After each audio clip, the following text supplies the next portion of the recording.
The Eastern Mediterranean is a growing arena for oil and gas exploration, and given the success of recent exploration around Cyprus and Israel, it has the potential to become a hotly contested area. Now, there are already tensions in the region revolving around disputed maritime boundaries and, of course, the ongoing division of Cyprus.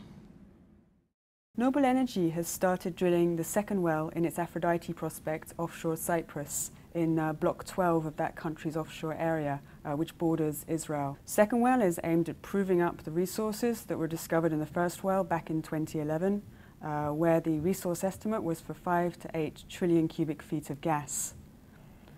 The find would be sufficient for Cyprus to supply its own energy needs and also potentially to export gas in the form of LNG. Looking at this map here, one can see that a number of Cypriot offshore blocks are claimed by both the TRNC, Turkey and Cyprus.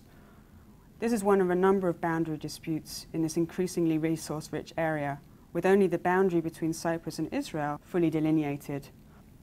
Historically, all the countries in this region have been resource poor, and so the prospect of significant gas discoveries is important, both for energy security and for revenues. During the initial round of drilling for gas in the Eastern Mediterranean in 2011, we did see a pretty significant ramp-up in tensions between Turkey and Cyprus and Israel on the other side. For instance, Turkey sent in a seismic exploration vessel that was accompanied by a naval warship and aviation assets. And in late 2011 and again in mid-2012, we saw Turkey scramble F-16 fighters to chase off Israeli fighters that were violating northern Cypriot airspace. Also in July 2012, Turkey conducted naval maneuvers inside Cyprus's waters. And while this wasn't illegal, it was certainly a provocative action by the Turks. Since 2011, there have been some gas finds in the region, raising the stakes somewhat. And this has driven an increase in naval acquisition from the major powers, specifically for Turkey. Turkey is in the middle of 3 programs to boost its offshore and littoral combat capability. The first of these is a program to roll out 16 patrol craft, 56-meter patrol vessels. This is a program designed to produce 1 every 3 months and is expected to be finished in 2015. Second, Turkey is also in the middle of a program to produce 4 offshore patrol vessels, or OPVs. These are 88-meter variants of the Italian Comandante class and are all equipped with helipad for anti-submarine warfare or surveillance helicopters.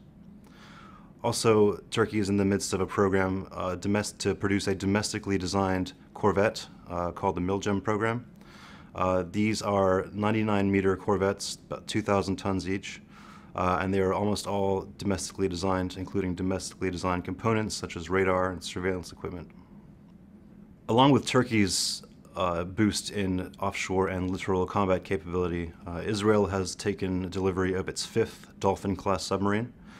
Israel's Ministry of Finance has also allocated $800 million to naval acquisition.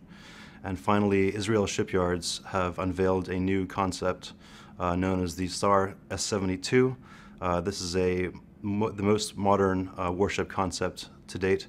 It calls for a multi-purpose patrol vessel or corvette, although designs have yet to be released. In Cyprus, in January 2013, the Ministry of Finance gave the go-ahead for the Navy to move ahead with the acquisition of 2 OPVs. Now, it's not sure what form these are going to take or where they're going to be sourced from, but once acquired, it will allow Cyprus to take bigger steps to secure its own waters and reduce its reliance on external security partners. Nevertheless, despite the tensions and some action on the Turkish side to censor energy investors working in Cyprus, Cyprus has still moved forward with further license awards. Bidders were attracted by the successes offshore Israel and also the success of Noble Energy in Cyprus Block 12. In the last 6 months, 5 new awards have been made, 3 going to Italy's Eni and South Korea's Kogas, and 2 awards made to French-based Total, with signature bonuses making a welcome contribution to the beleaguered Cypriot economy. However, the entry of new players, a number of whom hold acreage also claimed by Turkey's TPAO, means that there is scope for further standoffs in the region as seismic and drilling programs move forward. Meanwhile, Noble Energy will be looking to monetize its discovery if the second well proves up the reserves encountered at the Aphrodite-1 well. Monetization of the discoveries is also likely to be challenging as a result of the dual claims to acreage and unresolved boundaries. Noble is considering a number of different options. While pipelines might be cheaper, the drawbacks are that they could limit markets and make Cyprus reliant on transit countries. That makes an LNG facility perhaps the most likely route to market, enabling gas to be loaded onto tankers and sold to more distant markets. The terminal could also potentially play host to some Israeli gas discoveries, although current policy thinking in Israel favours facilities located in its territorial waters or onshore. However, Cyprus's strong hope is that further exploration in the region yields further discoveries in order to bolster the reserves available from Block 12 and potentially increase the size of any LNG facility. Current expectations are that exports could begin in the early 2020s, with gas coming 185 kilometres to the Cypriot shore by around 2019-2020, although investment decisions on that have still to be made. That provides a significant timeline for further disputes, particularly if Turkish state-owned TPAO starts to drill in the same areas awarded to other investors. 2011 and 2012 were particularly tense times in the Eastern Mediterranean, especially following the Gaza flotilla raid in 2010, otherwise known as the Mavi Marmara incident.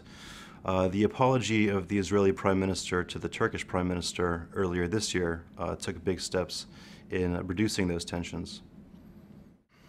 Furthermore, the Turkish government currently has far more pressing issues than throwing its weight around in the Eastern Mediterranean. Obviously, we've seen massive internal upheaval in Turkey over the last month. We also have ongoing civil war in Syria just next door, and of course there's the perennial Kurdish issue, which is more of a priority for the government at the moment. Turkish Prime Minister Erdogan is himself losing substantial support within his own party due to the internal upheaval, and so I don't think that it is in his interest to further ramp up tensions in the Eastern Mediterranean at the moment. Also, EU accession remains a priority for Turkey, and any saber-rattling or aggression that they do carry out in Eastern Mediterranean may negatively impact those chances. So while we could see a Turkish naval deployment in the Eastern Mediterranean, particularly given the recent rhetoric by the Turkish Cypriots, which called the latest round of drilling provocative, I don't think we'll see any flare-ups as we did in 2011 this time around. However, in the medium to long term, given Turkey's naval buildup, given Turkey's elections upcoming, which have the potential to install a new government, and given Turkey's potential failure at EU accession, I do think the calculation for the Turkish government could change. And they could decide, particularly given any big finds in oil and gas off the coast of Cyprus, that it is more in their interest to throw their weight around in the Eastern Med.